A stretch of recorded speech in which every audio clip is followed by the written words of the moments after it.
Autour de la bergerie, solidement bâtie au milieu du désert de la Crau, ce n'était que pierres et cailloux à perte de vue. Ce soir de février, le Mistral grondait, hurlait à fendre l'âme. Il soufflait avec une puissance inouïe, une force à arracher la queue des ânes, disait-on au pays. Louis, le berger, avait rentré les brebis dans la bergerie. Il avait rempli les mangeoires, soigné les animaux blessés, nourri les chiens, autant de tâches qu'il répétait inlassablement avec soin. Bicou, un jeune apprenti pas très dégourdi, lui apportait son aide. Bicou était curieux. Il voulait tout savoir et rien payer, ironisait Louis, lorsque le jeune berger posait un peu trop de questions. Bêtes et hommes étaient à l'abri, prêts à passer la nuit.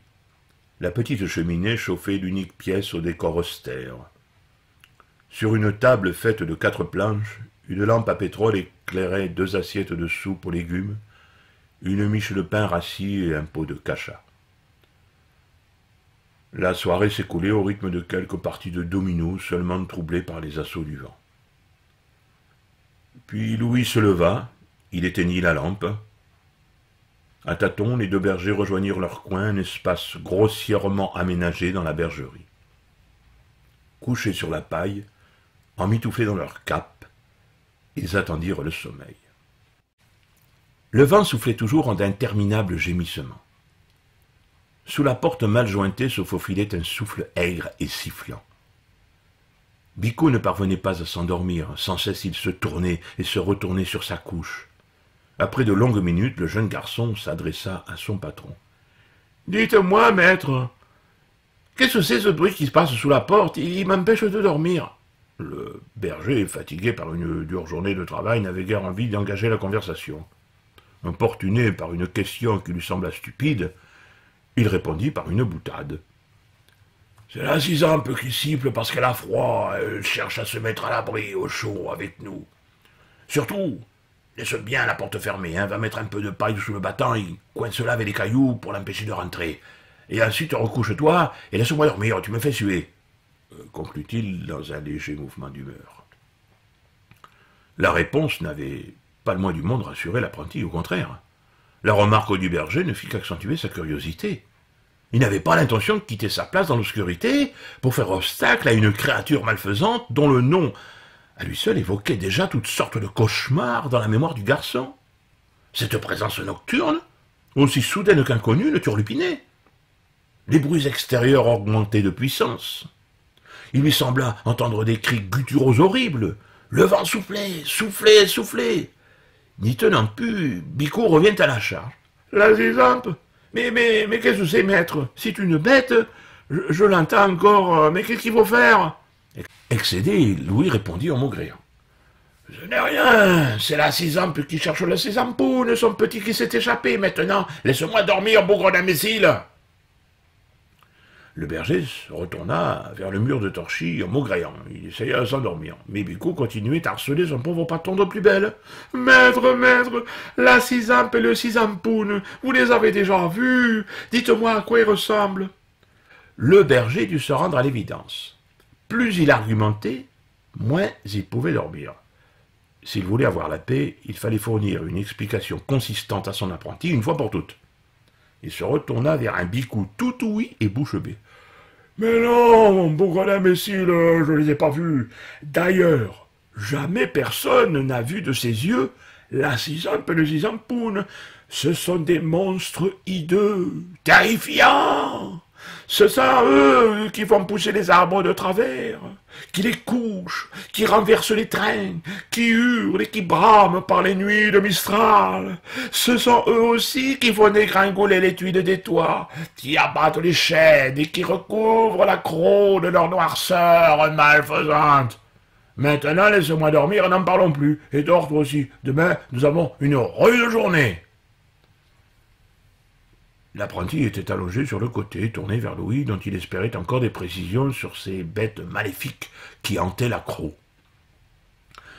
Les explications de son maître, destinées à apaiser sa curiosité, ne firent au contraire qu'aiguiser son angoisse.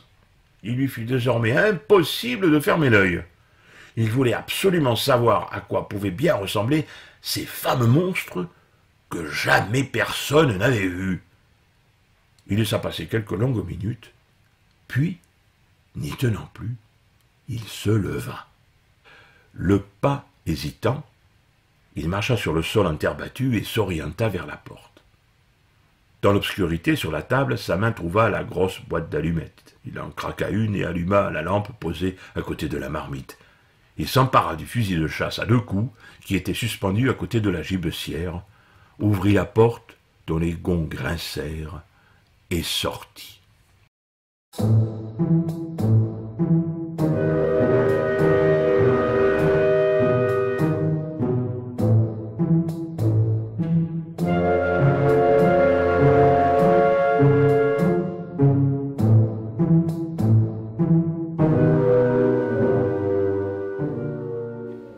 À peine avait-il franchi le seuil de la bergerie pour s'aventurer à l'extérieur que l'effroi pétrifia l'infortuné Bicou.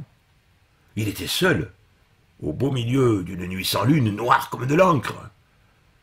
Cette noirceur était adoucie par la faible clarté de la lampe qui parvenait au dehors.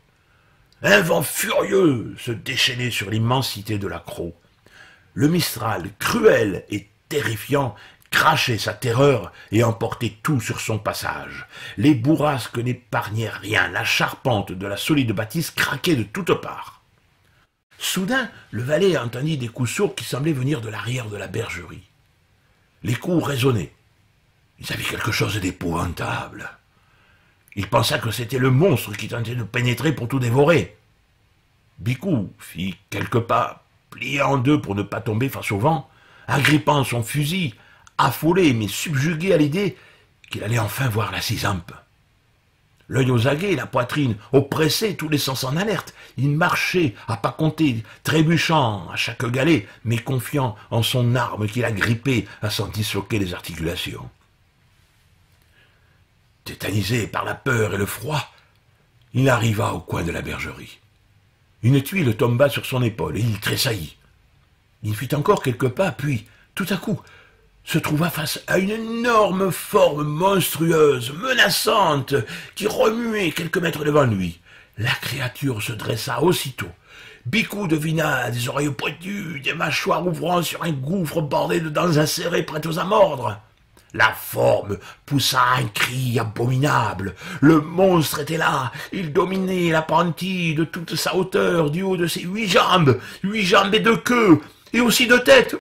Bouillou, mais qu'est-ce que c'est que cette cochonnerie de bestiace? Pensa l'infortuné garçon, complètement paralysé. Pris de panique, il lâcha 2 coups de feu au hasard, jeta le fusil par terre, tourna les talons, se précipita dans la bergerie, haletant et claqua violemment la porte.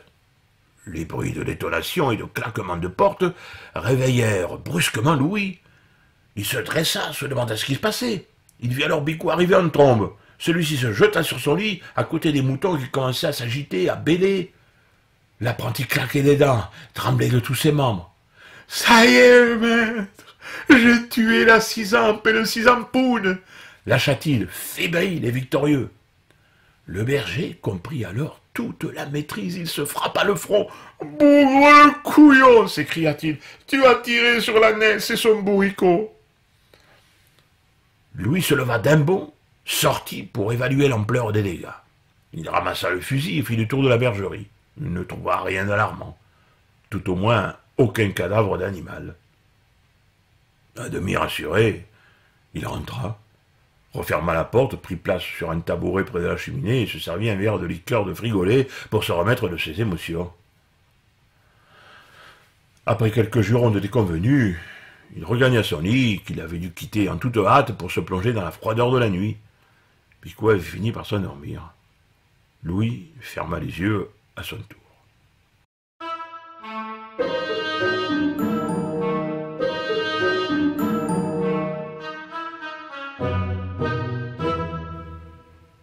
Le lendemain matin, le Mistral était tombé. Lorsque les 2 hommes se levèrent, le soleil se profilait à peine à l'horizon. La sérénité des hivers arlésiens regagna la campagne. Tout était à sa place. De l'aurore de la nuit, il ne restait rien. Plus de vent, plus de craquements menaçants, plus de Cisampe et plus de Cisampoune. Rien que le calme et les petits bruits rassurants des oiseaux cherchant leur pitance. Louis ouvrit une barrière en bois. Les moutons s'éparpillèrent, lâchant leurs bêlements dans le bruit familier des sonnailles. Bicou raclait le sol et s'appliquait à faire un tas grossier des végétaux que le vent avait dispersés. Dans la fraîcheur matinale, tout le monde était à son poste, à ses habitudes, à son travail. Soudain, deux silhouettes se dessinèrent au loin. Elles s'approchaient doucement de la bergerie. C'était l'ânesse et son petit. Ils rentraient au bercail, remis eux aussi de leur frayeur. Les animaux ne se pressaient pas. Tranquilles, ils broutaient quelques touffes de thym en chemin. Les deux bergers s'arrêtèrent un instant et regardèrent les ânes venir à eux. Bicou, un peu honteux, tourna les yeux vers Louis. D'une paluche véloce, l'aîné frotta vigoureusement la tête ébouriffée de son apprenti et lança dans un rire sonore « Faut vraiment être un sacré couillon pour avoir peur d'un âne !»